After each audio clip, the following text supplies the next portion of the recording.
Okay, we are going to move on now to Adam McKay's Don't Look Up, which, if you really liked it, it's like this key film that has so much to say about the moment we're in.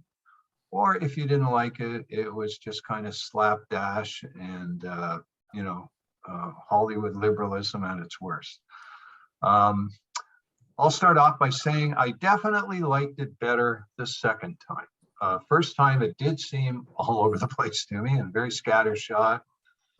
Didn't seem that way the second time. I thought it was well paced, got better. Only one scene to me is really over the top, and that's where DiCaprio's in the television studio and he just starts screaming and screaming. Yeah. It's about, he said, he's been the nice scientist for a while and he finally loses it on that morning talk show. That's the only scene that seemed completely over the top to me.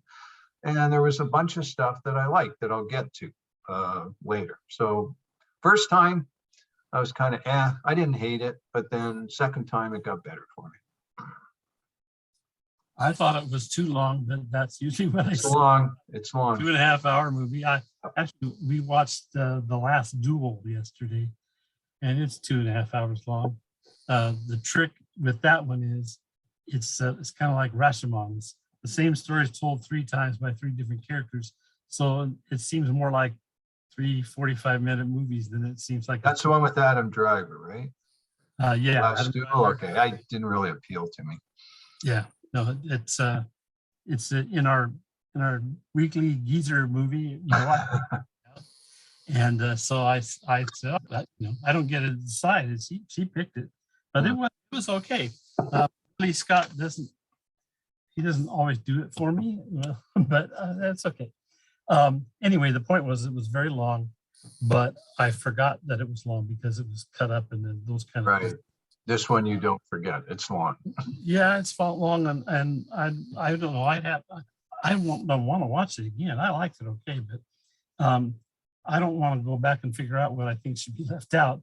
But imagine that they could have left some things out, or at least I don't know, because it wasn't. I was enjoying it while I was watching it. I was surprised to find out that people were complaining about it, as you noted, because I didn't think it was that bad or outrageous or anything. It was okay. And, I don't look for a movie like that to be accurate on climate science. If it brings up a topic that's, current today, and then fine. I didn't care whether or not it was accurate.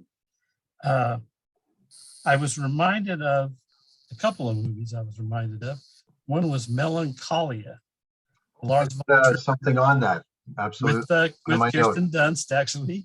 Lars von Trier. And the thing about that one that I remember is there's barely a more beautiful shot or set of shots in movies than when that damn thing's about to crash into the earth. It's beautiful. That's exactly what I wrote down. I said, compared to Melancholy, and I said the end of the world. Now, I said it was more harrowing there, but it's also simultaneously more beautiful. It's both at once, yeah. Whereas this did the kind of almost like Chris Marker's La Jetée, right? Where it's just freezing. You get a mix of freeze frames. And I kind of liked it, but I did like the ending of I wrote Melancholy. It's Melancholia, isn't it? Yes. Yeah. No, Melancholia was Melancholia. Anything that Lars von Trier directs that I like, I'm surprised because he's far from my favorite. Melancholia worked for me. And like I say, the damn thing that was going to crash into the earth was beautiful. It was, yeah. You could see why the family was like, oh, look at how pretty it is. In the case of the Don't Look Up,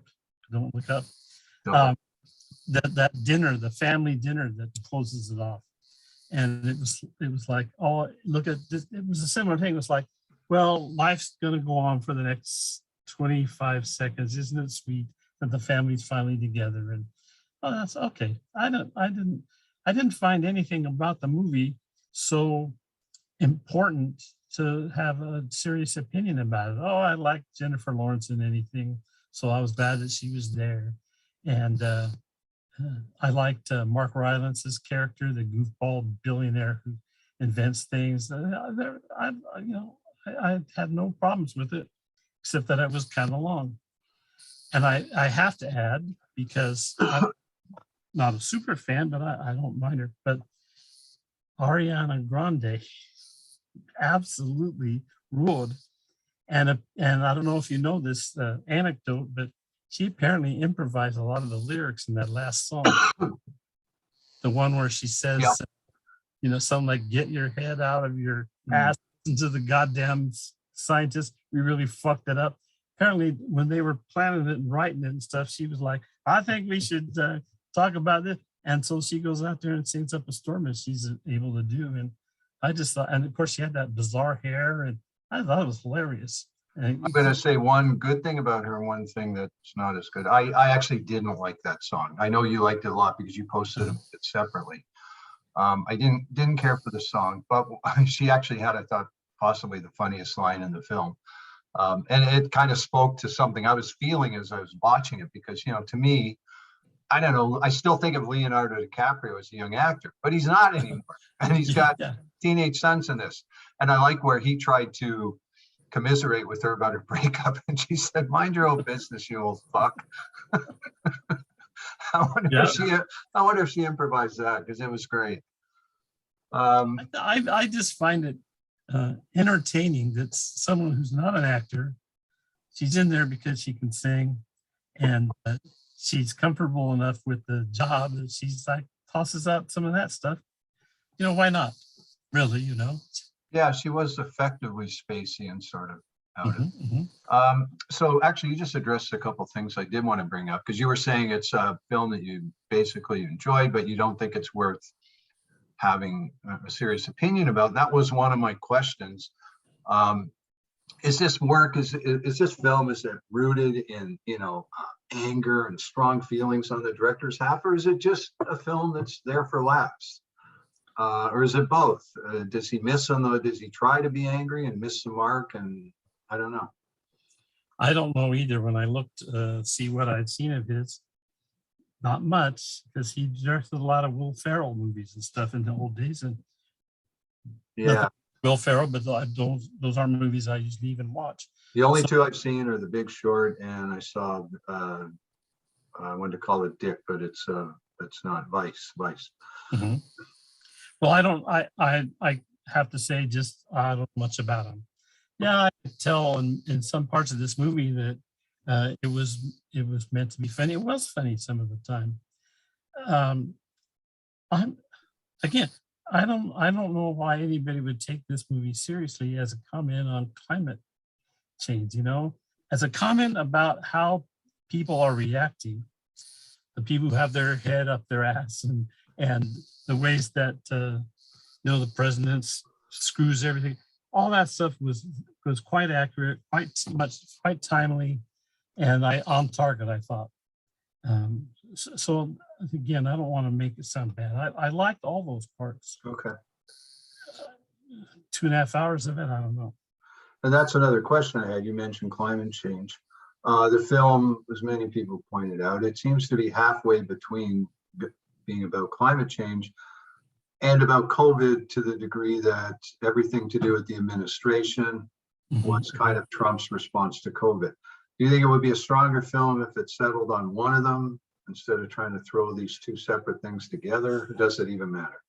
It was definitely all over the place. And okay, again, I might have wanted it to be more compact, but I don't think he wanted it to be that way. It was a bit of a kitchen sink. The casting was similar. It was like, who wasn't in that movie? And I'm guessing, my guess is a lot of those actors worked for less than they would normally. It seems to be one of those films they wanted to be in it. And they all brought their own thing, and it was interesting, and it didn't necessarily make it a more coherent movie, but it was fun to see, look, and figure out, like, that's Cate Blanchett. I didn't even notice it. That kind of thing. And look, there's Meryl Streep, but she's not the star. And I'm not a big fan of hers, but I like that. And Mark Rylance, a big fan of his, and didn't recognize him at first. They're basically an interesting cast, which is a good thing to do when you've got a long movie with a lot of different parts. Have some good actors pop in there. Dwight McDonald had a funny, because they used to have casts like that in biblical epics, and Yes. he was reviewing one of those, and he said it's one of these films where, every 5 minutes you get to say, "Oh, Elizabeth Taylor," "Oh, Ava Gardner," or "Oh, look, it's Gregory Peck." So let me tell you some things I did like. So I mentioned the Ariana Grande line, which was probably my favorite moment in the film. I liked Meryl Streep's reaction when, I remember for about, I don't know, 15 minutes, she was treating everything seriously, and they were going to do the right thing. And then it was Jennifer Lawrence who called her on it, saying, "So let me get this straight." And she mentioned the midterms, and this is just so you can save face and hold on in the midterms. And the way that Meryl Streep said yes, I can't describe it. You'd have to watch it. She had a really funny way of saying yes. That's true. All of that's true. I liked, and you were talking about Melancholia and how beautiful the ending was. I thought there actually was one moment of beauty in it. The last dinner, that was fine, but it was when they first spotted the comet. Jennifer Lawrence, she was with the skater kid, and the actor's well known now, Timothy. And she looked up and she saw it. And DiCaprio was driving along and he saw it. He stopped his car. They got out. They both looked up. They called each other. I thought that was a very nice moment. The comet is beautiful. He's pointing and looking at anybody around. There it is. We told you it is. Yeah, I agree. That was a high point. That was nice. I liked. It's kind of a minor thing, but Jennifer Lawrence, the way she kept crying reminded me of Holly Hunter in Broadcast News, who would break down like drop of a pin. And it was also funny. It was kind of subtle too, the way she was obsessed with that general and charging for the snacks. Like they would drop into the film every half an hour. Yeah. And even right near the end, she's sitting there and they're talking. Her and the skate, she's talking about this one thing. That was good. I wouldn't have wanted to lose any of those moments. I did think that was great. I'm thinking in my head while we're talking, why do I like Jennifer Lawrence so much? She's good. And why do I find Meryl Streep tolerable? Sometimes she's great, but in some level, that's the problem. She's always supposed to be great. Meryl Streep is always acting. Jennifer Lawrence is too. She got an Oscar, but you don't notice it. She's not showing off that she's acting. You're thinking, Jennifer Lawrence, she's good. I didn't think of that. Going back to Winter's Bone, which is the first time I really saw it. I'm still not sure if I've seen that or not. It came up the other day, and I'm still not sure if I've seen it. Well, in the point is only that there's something that seems natural about her, even though I know that she's acting. I'm not saying she's not acting, but there's a trick to seeming natural, and Meryl Streep, I don't think she could care less about that. She's showy in an interesting way, but it takes me out of her movies sometimes when I think, look, she's doing it again. She's so good an actor, and I like her in comedies. I think Meryl Streep, a lot of people said that she should do more comedies. I think she she doesn't disappear into this role, but I don't think I can think of another film where she's like what she is in this. I was just going to say, like Postcards from the Edge, but I should throw that in there because that's my favorite. Okay. I don't know what that means. I think she's really funny in the Albert Brooks film, Defending Your Life. Jennifer Lawrence, and she whatever you think of the film, she's so different and really good in American Hustle. She puts on she's terrific in American Hustle. What's that? She's terrific in that. Yeah, movie. she is. She really is. A sucker for her. So, because I know she'd been in some television series and stuff, but when Winter's Bone came out, I ended up teaching it and the novel as well. I was just struck by this actress that I basically hadn't heard of, and she was acting, but she also knew how to skin a chipmunk or whatever. She knew a lot of that stuff, and because in her not acting, but she's like beautiful and glamorous, but in this movie she's just dirty all the time. Yeah, she has to play almost the bad guy in this one. Yeah. So in all of that, I just think She got a lot going on. Yes, American Hustle. Now I have to say though, because acting matters so much to me when I think about a movie and I think, well, I didn't care for it, but what great acting.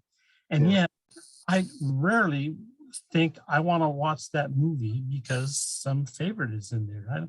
I haven't seen many Jennifer Lawrence movies because I'm not going to go see one of her movies just because she's in it. And that's true for me with most actors.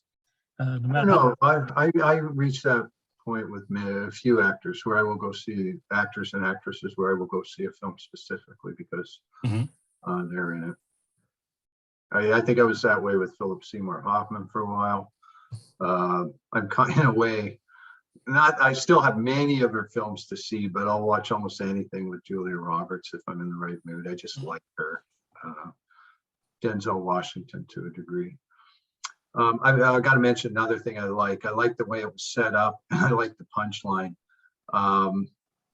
It was when Meryl Streep asked Mark Rylance how she was going to die. He said, "You'll be eaten by whatever," and he says, "We don't know what Yes, it means." And then you forget that line, and then you get to sure. the end of the film, and it was perfect.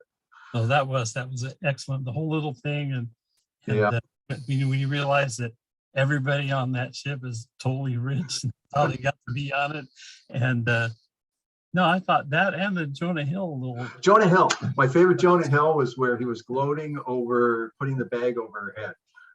yes, that's Said, normally they just do that in the CIA, the FBI. We don't do it, but I did yeah, it. I did it. And then he repeated it something. Yep, I put the bag over your head. So I wanted to mention 3 performances where I just wrote I'm not sure about. I like parts of the performance, and then Mark Rylance. It's certainly a striking performance. I don't know. Sometimes he seemed a bit too much. I like the kind of nod to Andy Warhol almost. And it's Warhol crossed with all these guys that are going up to space, all the trillionaires and everything. I guess is it mostly Elon Musk? I don't know. as I figured, but Anyway, right, I it just was so was such bizarre. an off-putting performance. It Yes, it worked was. sometimes for me, and other times I wasn't sure.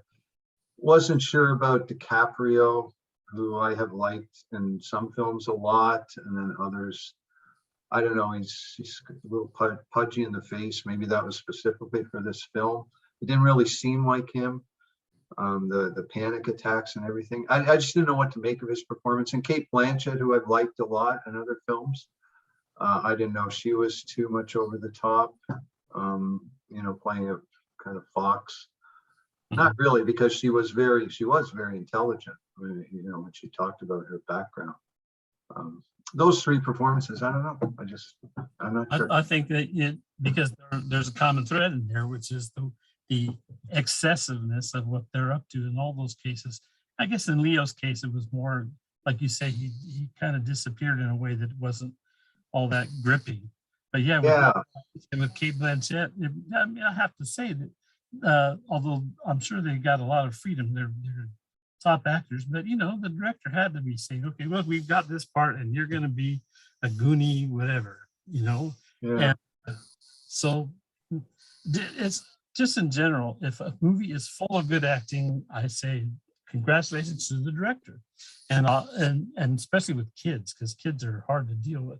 If a movie's got a lot of bad acting, blame the director, because that's the common thread in there.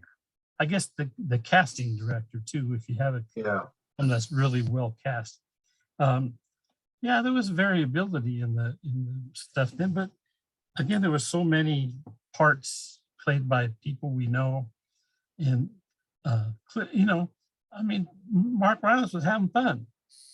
I was thinking that I was going to ask you, not that I care, but I assume this will be eligible for Academy Awards, and yes. If one performance does get nominated, I would be pretty sure it would be Mark Rylance. Yeah, because that's the kind of one that gets nominated. Yeah. Nothing to do with good or bad. You're right. You're right. And he's had such a varied career.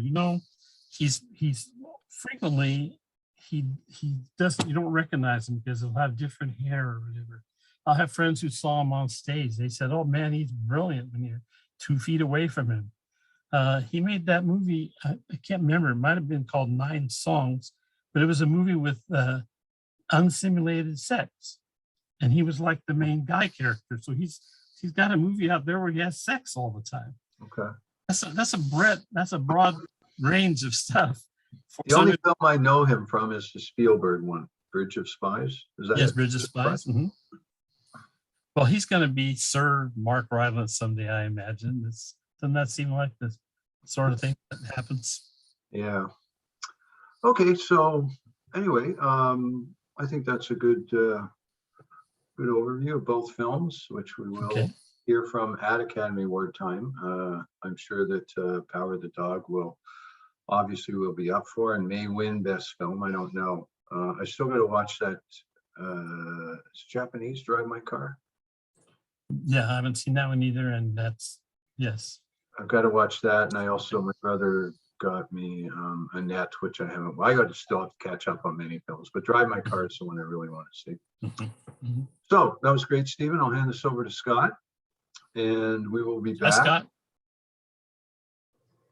We'll be back in another month, and might be just us again, or maybe Scott will join us. We'll see what's out there. We usually throw some ideas about 3 weeks after whatever we do, and we pick a couple films. Okay.